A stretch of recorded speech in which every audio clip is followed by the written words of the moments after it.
ये देखा, क्या देखा? देख रहे हैं, क्या देख रहे हैं? भगवान विष्णु शेष की सैया पर लेटे हुए, शंख चक्र गदा पद्मों को धारण किए, वनमाला जिनके गले में अतिव शोभायमान प्रतीत हो रही है, कौस्तुभ मणि जिनके वक्षस्थल को प्राप्त करके अतिव शोभायमान हो गई। उन नारायण को देखा और देखने के पश्चात कहा, हे प्रभु, कंस का अत्याचार बहुत ज्यादा बढ़ गया है, अब आपके अवतार लेने का समय सन्निकट आ गया।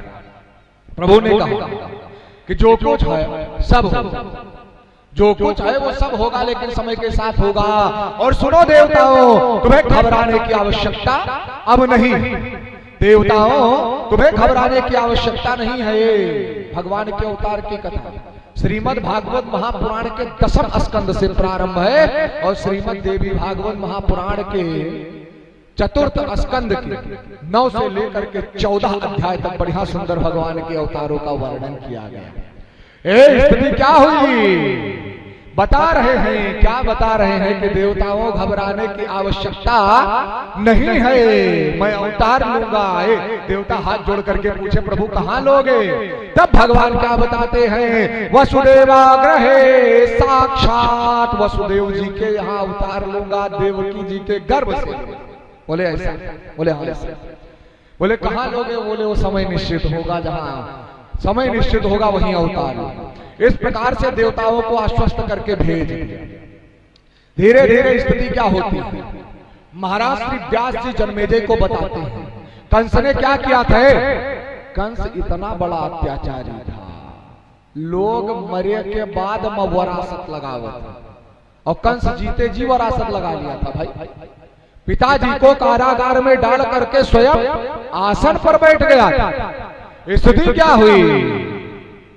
आसन पर बैठने के इतना क्रूर तो लागत है नहीं, औरंगजेब रहा इससे ज्यादा क्रूर रहा। अगर इतिहास उठेबो देखबो तब समझ में आई। बोले कृष्णचंद्र भगवान की जय। तो स्थिति क्या है? पिताजी को कारागार में डालने के पश्चात स्वयं शासन कर रहा है। इस प्रकार की स्थिति हुई तो कंस की एक चचेरी बहन थी जिसका नाम था देवकी। तो स्थिति क्या हुई? कंस जो था अपनी चचेरी बहन देवकी से बड़ा प्रेम करता, और जब समय आया तो उसी कंस ने देवकी का विवाह किसके साथ किया? सूरसेन नंदन महाराज श्री वसुदेव जी के साथ। और जब वसुदेव जी के साथ में विवाह किया तो विवाह साधारण नहीं रहा। कंस जो देवकी का विवाह था वो साधारण नहीं था। कैसे साधारण नहीं था? एक देवकी का विवाह किया था और 200 सुकुमारियों को गहनों से, वस्त्रों से सुसज्जित करके ऐसे ही भेज दिया। दासी नाम सुकुमारी नाम है, महा अतिशयोक्ति अलंकार नहीं है, भागवत के श्लोक में लिखा है। कहा लिखा है? दासी नाम सुकुमारी नाम द्वैशते समलंकृत है। 200 सुकुमारियों को अलंकृत कर करके भेजा था। और गजानाम है मालिनी, 200 हाथियों को सोने की माला पहना करके भेजा। आप बताओ, यहाँ जो एक तोला के चैन पहन लिया था तो कब ऊपर रखा था कि दिखाई पड़े को, या कई तोला को 3, 4, 5 तोला पहन लिया तब तो परले के कोई जोरबे न करी। हाँ, अंगूठी अगर कहो पहने हुई है तो कोई अगर ना नजर पड़ी तो 3, 4 चक्कर वैसे घुमावा करी है। अगर ठीक ठाक ना कोई कम से कम पड़ जाए, काहे ना पड़ जाए भाई। 30-40 हजार लगाया है तो काहे करते, जब कोई देखबे ना करे तो क्या मतलब है कि नहीं? तो स्थिति क्या है? स्वर्ण धारण करना चाहिए। हाँ, धारण करना चाहिए, तब हम धारण के। कुछ लोग कहा नहीं है कि सोना क्या करता है? कॉन्फिडेंस लेवल को बढ़ाता है कि नहीं? कैसे बढ़ाता? कोनो बहुत विशेष लॉजिक नहीं है। वो 4 ठोरे अंगूठी पहने हो, मान लो वैसे 2 लाख रुपया पहने हो, जब चाहिए तब उठा बाहर कर ले हो, धनी हो कि नहीं हो? तो 2 लाख के तो धनी मान लो वर्तमान समय में है कि नहीं? लेकिन जितनी हम पहने हनी से हम कथा भागवत बाज के पहने ना, बासी खवाई नहीं पाए कि बासी खाए गए तब कलेवा में बैठ गए तब कोई पहनाई दे। ये सब कमाए हुए हैं। तो स्थिति क्या है? धर्म से कमाया हुआ धन भी चमकने का कार्य करता है। वही क्या कर रहे हैं? साधारण नहीं है। दासी नाम सुकुमारी नाम द्वैशते समलंकृत है। एक देवकी का विवाह किया, 200 सुकुमारियों को ऐसे विदा कर दिया, जब सेवा करो जाकर। 200 हाथियों को बढ़िया सोने की माला पहना करके गजानाम हेम मालिनम बढ़िया जो है भेजा।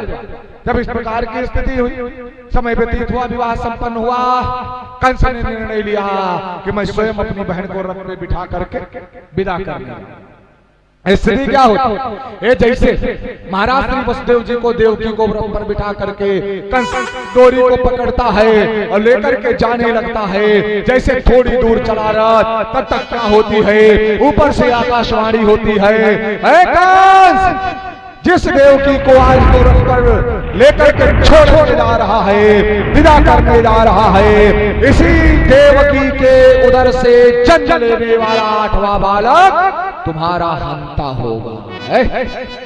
जैसे भविष्यवाणी हुई, तुरंत स्थिति परिस्थिति बदल गई। जो भाई बहन को इतनी प्रेम से छोड़ने के लिए लेकर जा रहा था, ये चट से क्या किया, उतर गया रथ से, द्रौपदी के केश को पकड़ लिया, उतार दिया, नीचे उतरो। और जैसे नीचे उतरी, जब अपने पे बीती, मोह भंग हो गया। इसीलिए कहते हैं ईश्वर को याद करो। जब पीजीआई हुई हो, ट्रामा सेंटर हुई हो, लोहिया हुई हो, भले कितनो प्रेम करते हो, बेड पर लेटा हो, वेंटिलेटर लगा है, ऑक्सीजन पाइप लगा है, का तुहार क्यों दर्द हरण कैसे करता है, नहीं कर पाएगा।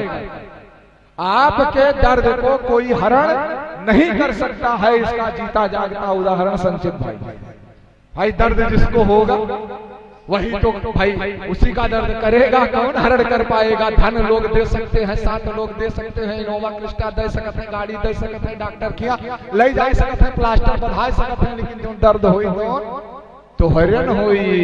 यह लिए कहा जाता है कि जब कुछ ऐसी अवस्था हो तो ईश्वर का स्मरण करना चाहिए। स्थिति क्या होती है, जब अपने ऊपर आती है तब समझ में आता है। जैसे कंस की स्थिति ऐसी हुई, उतरा वहां से, निकाला खड़क को, और खड़क को निकालने के पश्चात एक जम मारने के लिए उद्धृत हुआ।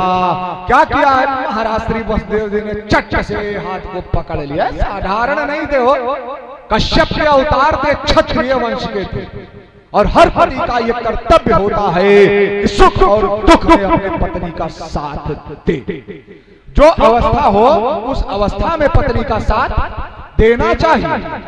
बहुत सारे ऐसे लोग समाज में पत्नी का साथ नहीं देते हैं, है भाई ऐसे काहे के लिए? साथ देना चाहिए भाई। वो आपके घर की गृहिणी है, वो आपके घर की लक्ष्मी है। बहुत सारे लोग ऐसे होते कहते हैं बेटी हो गई छोड़ दो, नहीं हो रहा है। जिनके घर में बेटियां जन्म लेती हैं उनके घर में बेटियां नहीं, मान लो साक्षात लक्ष्मी का वास होता। बेटियां क्यों जरूरी, बेटे हो ना हो लेकिन बेटी जरूर होनी चाहिए। और जिस कुल में बेटी होती है उस कुल का गौरव हमेशा बढ़ता है। इस पर नारायण भी प्रसन्न होते। और बेटियां बेटी के हुए निराश न हो चाहिए। काहे के लिए? बेटियां आजकल देश को बढ़ाने का कार्य करती हैं। कुछ लड़का ऐसा है जो चौराहा घूमा करते हैं संजय टाइम पर, और कुछ बेटियां ऐसी हैं जो एरोप्लेन उड़ा रही हैं। तब क्या करो, नहीं लड़कियां 10 हो जाओ, 10 का 10 नालायक हो जाए तो क्या करें? हम देखे थे आज के परिवेश जी के 10 लड़कियां हैं, तू पानी मांगे कतरी बिटिया बलाओ, लड़का फुर्सत है नहीं है, बेटी ही देती है भाई। हमका ये देखा भाई, काव्या परिषद खवावती सबका जन पंडित लोग हैं। तो स्थिति क्या है, बेटियों के लिए क्यों कहना चाहिए? इसलिए कहना चाहिए जिस समय जिम्मेदारी का भार आता है, ससुराल भी संभाल लेती है, मायका भी संभाल लेती है, पति को भी संभाल लेती है, विपत्ति पड़ने पर भाई को भी संभाल लेती है, बेटे को भी संभाल लेती है। और जब कभी कभी देश पर विपत्ति आती है तो वही बेटियां देश को भी संभाल लेती है। स्थिति क्या है कि जिम्मेदारियों का बोझ सर पे जो आने पड़ा, ऑटो रिक्शा ट्रेन भी चलाने लगी बेटियां। ज्यादा दूर न जाओ, लखनऊ पॉलिटेक्निक चला जाओ, बहुत बेटियां तो का रिक्शा चलावत मिल जाएगी। तो स्थिति क्या है कि जिम्मेदारियों का बोझ सर पे जो आने पड़ा, ऑटो रिक्शा ट्रेन भी चलाने लगी बेटियां। जब कंधे पर भार आया तो उन्होंने क्या किया, ऑटो रिक्शा भी चला डाला और धरती से देखो अंतरिक्ष तक है भेद डाला, सुना वायुयान भी उड़ाने लगी बेटियां। ज्यादा कहने की आवश्यकता नहीं। अपने लखनऊ मेट्रो का उद्घाटनों 2 भारत की बेटियों ने ही किया था, लखनऊ मेट्रो का उद्घाटन। और कितने उदाहरण ढूंढ कर, ताली की आवश्यकता नहीं है, लेकिन इस बात पर बेटियों के लिए, अपने बेटियों के लिए ताली अवश्य बजाइएगा कि और कितने उदाहरण ढूंढ कर लाओ। हर एक क्षेत्र शक्ति आजमाने लगी बेटियां, और वीरों की शहादत पर अर्थी को कांधा के अब शमशान तक जाने लगी बेटियां, अब शमशान तक जाने लगी बेटियां। ये वो भारत की बेटी, बेटी होने पर गर्व होना चाहिए। बेटी को शिक्षित करो, बेटी को पढ़ाओ, बेटे से ज्यादा सम्मान आपको भारत देश में दिलाने की क्षमता रखती है, और उनकी रक्षा करना आपका कर्तव्य हो। चाहे वो बेटी हो, चाहे वो बहन हो, चाहे वो माता हो, चाहे वो पत्नी हो। वही स्थिति है। महाराज श्री व्यास जी बताते हैं, जैसे कंस ने मारने के लिए हाथ उठाया, तुरंत खट से महाराज श्री वसुदेव जी ने पकड़ लिया ना, विवाह हो चुका है, तुम अब हाथ हमारे हाथ में दे चुके हो, जिम्मेदारी अब हमारी आ गई। जैसे इस प्रकार से कहा, सोचने लगे भाई क्या किया जाए। बोले आकाशवाणी को नहीं सुने हो? कौन कहा? कंस का। महाराज श्री वसुदेव जी ने कहा हमने तो सुना है, लेकिन हमें लगता है तुमने नहीं सुना। बोले हमने नहीं सुना? बोले हाँ नहीं सुना। बोले क्या आकाशवाणी? देवकी तुम्हारी हंता होगी कि देवकी का 8वां लाल तुम्हारा हंता होगा? भाई बताइए। तो जब देवकी का 8वां लाल हंता होगा तो इनको का है मार? कंस ने क्या कहा? ना रहेगा बांस और ना बजेगी बांसुरी। भाई सीधा सा सिद्धांत। जब शत्रु नहीं रहेगा तो शत्रु के गर्भ से कोई उत्पन्न कैसे होगा? वही सोच महाराज श्री वसुदेव जी ने कहा देखिए देवकी तुम्हारी दुश्मन नहीं है, वो 8वां लाल तुम्हारा दुश्मन। और सुनो, एक एक करके देवकी के जितने भी बालक होते रहेंगे मैं तुमको ला करके देता रहूंगा, तुम मार देना। जाओ। जब इस प्रकार से कहा तब समझ में आ गया, हाँ भाई बात तो सही कह रहे, जो भी बालक आएंगे मार दिया जाएगा। ये जब इस प्रकार से सोचा तो मन में विचार आया, मार तो दिया जाएगा लेकिन स्वतंत्र छोड़ना अच्छा। क्या किया? महाराज श्री वसुदेव जी के हाथ में और देवकी के हाथ और पैरों में डलवा दी बेड़िया और पहुंचा दिया कहां? कारागार के अंदर।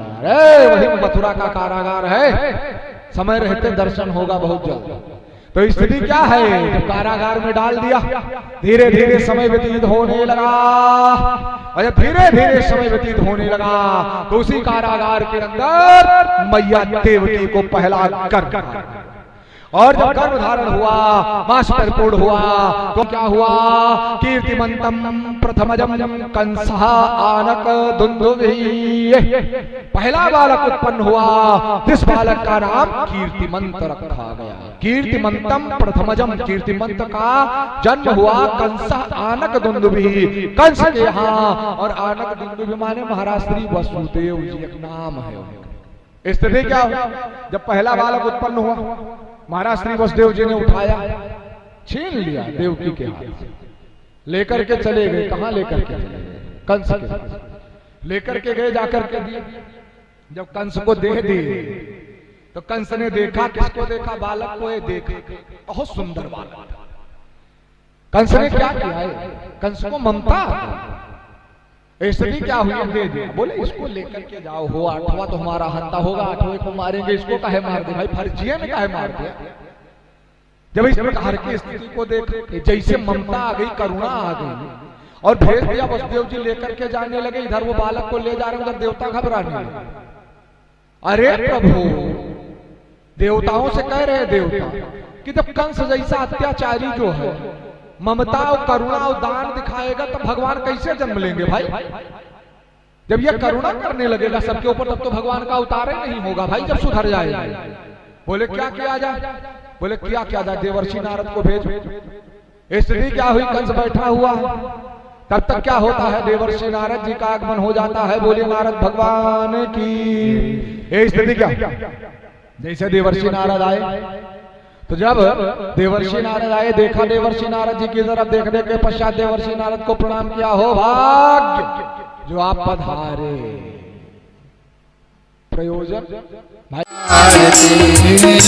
ग्रंथ ये मुक्ति पंथ ये पंचम वेद निराला नव ज्योति जगाने वाला नव ज्योति जगाने वाला नव ज्योति जगाने वाला हरि ध्यान यही हरि नाम यही हरि नाम यही हरि नाम यही जग के मंगल की आरती पापियों को पाप से है आरती श्री भागवत भगवान की है आरती पापियों को पाप से है तारती यहाँ आरती श्री भागवत भगवान की है आरती पापियों को पाप से है तारती शांति गीत पावन पुनीत पापों को मिटाने